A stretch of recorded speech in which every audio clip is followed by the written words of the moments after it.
Bonjour et bienvenue dans votre journal. À la une des derniers jours, suite à l'échec des négociations entre les États-Unis d'Amérique et la République islamique d'Iran, le président états-unien Donald Trump a décidé de bloquer lui-même le détroit d'Ormuz parce que les méchants c'est que des cacas et de toute façon c'est lui qui a raison. Politique française, Elisabeth Borne pourrait quitter Renaissance pour rejoindre le MoDem. C'était une information absolument cruciale et je tenais à ce que vous l'ayez. Élection législative en Hongrie. Au terme d'une campagne électrique, le Premier ministre d'extrême droite Viktor Orban a été très largement battu et va donc quitter le pouvoir après plus de 10 ans de règne. Purée, mais je comprends pas. J'avais les médias publics de mon côté, les médias privés de mon côté, les réseaux sociaux de mon côté, la Russie et la Chine de mon côté et l'intégralité de l'État de mon côté. Comment j'ai pu perdre quand même? Vous avez pensé à aller sur le terrain? Oh merde!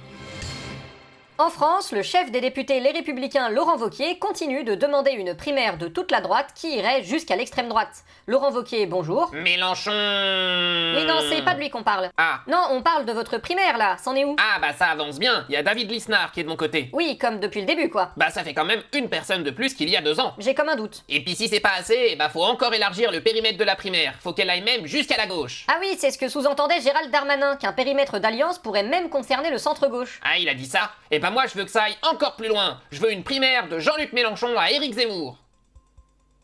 Ouais, une élection présidentielle, quoi. Bah non, y a pas Nathalie Arthaud. Évidemment, ça change tout.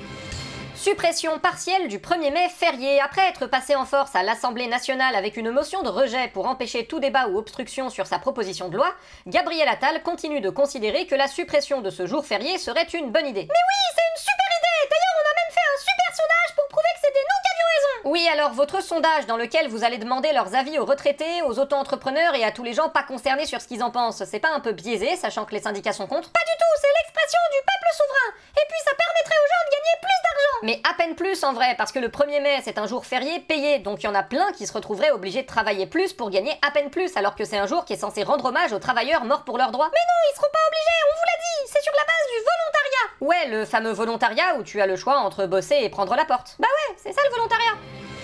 Présidentiel, le libertarien David Lisnard a décidé d'annoncer sa candidature à l'élection en dehors du cadre des Républicains. Ouais, le code de l'urbanisme, broyé. Le code de l'environnement, broyé.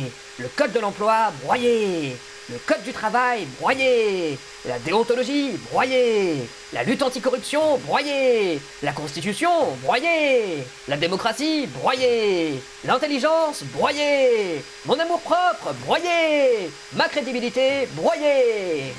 Pour notre entretien du jour, nous recevons la ministre de l'Énergie, Maud Bréjon. Maud Bréjon, bonjour. Bonjour. Maud Bréjon, votre Premier ministre, Sébastien Lecornu, a annoncé qu'il voulait électrocuter la France, c'est bien ça? Oui, non, électrifier. Il a dit électrifier. C'est pas pareil. Ah oui, pardon. Donc il veut électrifier la France. C'est-à-dire? C'est-à-dire que nous allons lancer un grand plan pour diminuer notre dépendance aux énergies fossiles en augmentant la proportion de voitures électriques, de chauffage électrique, de transport électrique. Oui, c'est un enjeu de souveraineté et d'écologie en somme. Tout à fait, mais surtout de souveraineté quand même. Oui, après tout, on produirait toujours autant, donc pour l'écologie, on repassera. Et pour la souveraineté, en fin de compte, ce qu'on gagne en indépendance aux énergies fossiles, on le perd en dépendance à l'uranium. Comment ça? Bah en France, l'électricité vient surtout du nucléaire, et le nucléaire est alimenté par l'uranium. L'uranium vient principalement du Kazakhstan, premier producteur au monde de très loin, voisin et dans l'ère d'influence de la Russie. Donc, niveau souveraineté, ça se pose là quand même. Oui, mais je tiens à rappeler que je gouverne des idiots, et que ces idiots ne sont pas capables de faire la différence entre l'uranium et le gaz liquéfié. Vous en connaissez beaucoup, vous, des gens qui savent que l'uranium alimente les centrales nucléaires? Bah oui, Voilà, personne. Donc perso, je m'en fiche.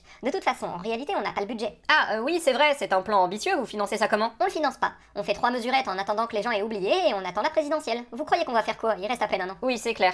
Nous vous souhaitons une soirée. À bientôt.